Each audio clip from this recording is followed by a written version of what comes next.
تو جناب علی میرا سوال جناب محترم حافظ صاحب سے اور آپ سے یہ ہے کہ جیسا کہ حضور نبی صلی اللہ علیہ وسلم کی قرآن شریف سے پہلے کتابوں میں حضرت عیسیٰ علیہ السلام کی کتابوں میں اور حضرت موسیٰ علیہ السلام کی جو کتابیں اللہ تعالیٰ کی طرف سے نازل ہوئی ہیں ان کے بارے میں اور حتیٰ کہ نبی صلی اللہ علیہ وسلم کے بارے میں جو نشانیاں آئی تھیں اس میں محمد کا نام بھی آیا کہ ایک شخص آخری نبی ہوگا جو محمد کے نام سے جانا جائے گا، اور حضرت عیسیٰ علیہ السلام کی کتاب میں حضرت موسیٰ علیہ السلام کی کتابوں میں حضرت موسیٰ علیہ السلام کا ذکر آیا۔ تو جناب میرا محترم آپ سے سوال یہ ہے کہ حضرت خلیفۃ المسیح جو حضرت مرزا صاحب کا کس جگہ پہ بائی نیم ذکر آیا؟ یہ میرا سوال ہے، آپ ذرا اس پہ روشنی ڈالیں گے۔ کن کا ذکر ہے؟ خلیفۃ المسیح کا؟ ہاں جی، خلیفۃ المسیح کا قرآن شریف میں کہاں ذکر ہے اور دیگر کتابوں میں آپ کا بائی نیم؟ اچھا ٹھیک ہے جی، میں دیکھیں بائی نیم تو دیکھیں رسول کریم صلی اللہ علیہ وسلم کا بھی اس طرح سے معین طور پہ نہیں ہے، لیکن یہ کہ جہاں تک بات ہے خلیفۃ المسیح کی، مجھے لگتا ہے کہیں پہ کوئی بہت بیسک مسکنسیپشن ہے خلیفۃ المسیح کے بارے میں جو آپ کا ہے۔ میرا خیال آپ مسیح موعود علیہ السلام کے بارے میں پوچھنا چاہ رہے ہیں کہ کیا مسیح موعود اور امام مہدی کا قرآن شریف سے پہلے بھی کہیں کسی کتاب میں ذکر آیا کہ نہیں آیا؟ مومن طاہر صاحب سے پوچھ لیتے ہیں۔ بات یہ ہے کہ نبی کریم صلی اللہ علیہ وسلم کا بھی جو ذکر ہے وہ محمد کر کے یا احمد کر کے ان کی کتابوں میں موجود نہیں ہے، لیکن قرآن شریف نے پھر اس کے باوجود کہا ہے کہ تم اپنی کتاب میں اس نبی امی کو لکھا وہ پاتے ہو اور ان کو ملزم کیا ہے۔ کہیں نبی کریم صلی اللہ علیہ وسلم کا انہوں نے ذکر نہیں کیا کہ یہ محمد ہے یا یہ احمد ہے، لیکن اس کے باوجود کہا کہ آپ کی کتابوں میں اس کا ذکر ہے،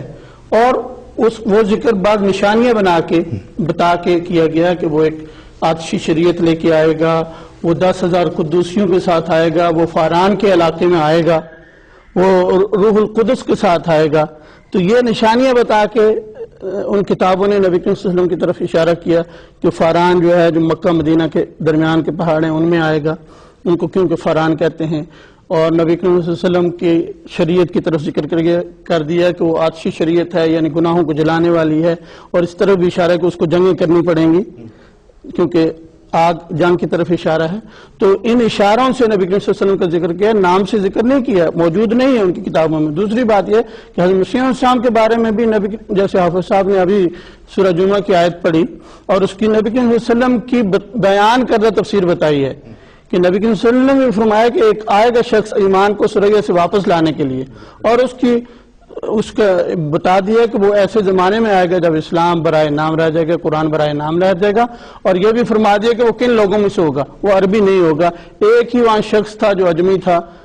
جو حضرت سلیمان فارسی تھے، ان کی طرف اشارہ کر دیا کہ وہ غیر عربی ہوگا۔ تو نبی کریم صلی اللہ علیہ وسلم نے بھی واضح اشارے فرما دیے، جیسے پہلی کتابوں نے واضح طور پہ اشارے فرما دیے، ورنہ جو یہ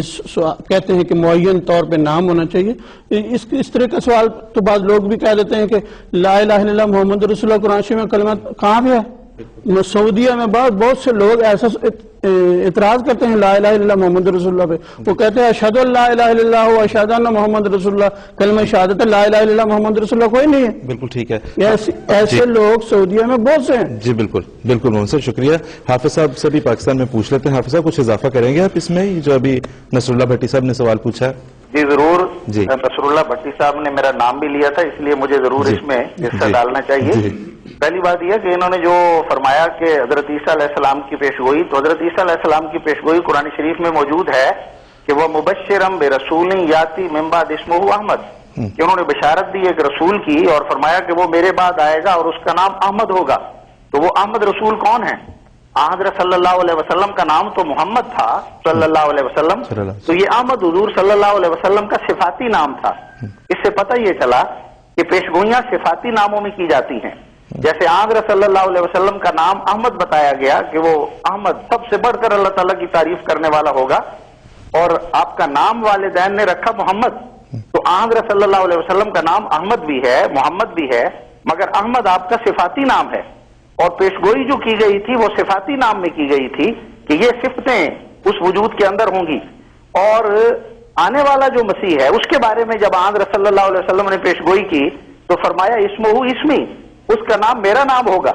تو جب اس کا نام حضرت صلی اللہ علیہ وسلم کا نام محمد بھی تھا اور احمد بھی تھا، تو اس آنے والے کا نام میں جب احمد کا جز شامل ہے تو پیشگوئی تو پوری ہو گئی. اور دوسرا جو میں نے اصول بیان کیا کہ پیشگوئیاں تمثیلی طور پر کی جاتی ہیں، صفاتی ناموں میں کی جاتی ہیں، اور اس پہلو سے جو صفاتی نام ہے آنے والے کا ایک اور جو دیا گیا، اس کو مہدی کا نام بھی دیا گیا، اس کو ابن مریم کا نام بھی دیا گیا، اور ساتھ فرمایا وَإِمَامُكُم مِّنكُم کہ وہ ابن مریم ہوگا مگر تم میں سے تمہارا امام ہوگا.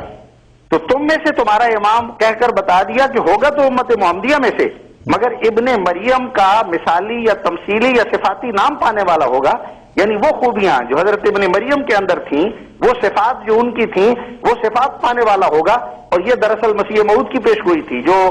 سورہ نور کی آیت نمبر 56 میں بھی بیان کی گئی ہے. تو یہ مضمون ہے، آنے والوں کی جو پیشگوئیوں کے تذکرے ہوتے ہیں وہ صفاتی ناموں اور رنگوں میں ہوتے ہیں، اور اس رنگ میں پیشگوئی مسیح موعود علیہ السلام کی موجود ہے، احمد کے نام کے حوالے سے بھی اور ابن مریم کے صفاتی نام کے حوالے سے. بہت بہت شکریہ حافظ صاحب نے. جی نصر اللہ بھٹی صاحب، یہ آپ کے سوال کا جواب. اسی بات کا میں بھی ذکر کر دوں جی منصور. کہ یہ جو دوست بعض اوقات نام پر زور دیتے ہیں کہ نام ہی ہوگا، سوچنے والی بات یہ ہے کہ اگر نام والا آ جائے تو کیا وہ ماننے کے لیے بھی تیار ہیں کہ نہیں؟ جی اگر یہی بات ہے تو میں ان کو یاد دلانا چاہتا ہوں ایک مثال کا کہ جب 15ویں صدی ہجری کا آغاز ہوا تو خانہ کعبہ میں ایک شخص نے دعویٰ کیا کہ میں امام مہدی ہوں اور میرا نام محمد ہے اور میرے والد کا نام عبداللہ ہے. تو حدیث کے حوالے سے کہنے لگا دیکھیے جی آپ کے نام کا امام مہدی آ گیا، مانو. تو اس وقت کتنے لوگوں نے مانا؟ ایک نے بھی نہیں مانا، اور اس شخص کا انجام یہ ہوا کہ اس کو وہیں پر ختم کر دیا گیا. تو بات یہ ہے کہ لفظوں پر اڑ جانا یہ کوئی اچھی بات نہیں ہوتی. اصل مضمون کو سمجھنا چاہیے، جیسے وضاحت کی گئی ہے کہ ناموں کے اندر کیا حکمت پوشیدہ ہوتی ہے، اور علامتوں کے ذریعے اس فرد کو پہچاننا کوئی مشکل بات نہیں، اور یہی اللہ تعالیٰ کا انداز ہے بیان کرنے کا. اس کے لیے تعصب سے پاک ہو کر ایک بصیرت والی آنکھ چاہیے، وہ دیکھنے والی ہو تو انشاءاللہ اس کو پہچاننا مشکل نہیں رہتا. جی بالکل ٹھیک. بہت بہت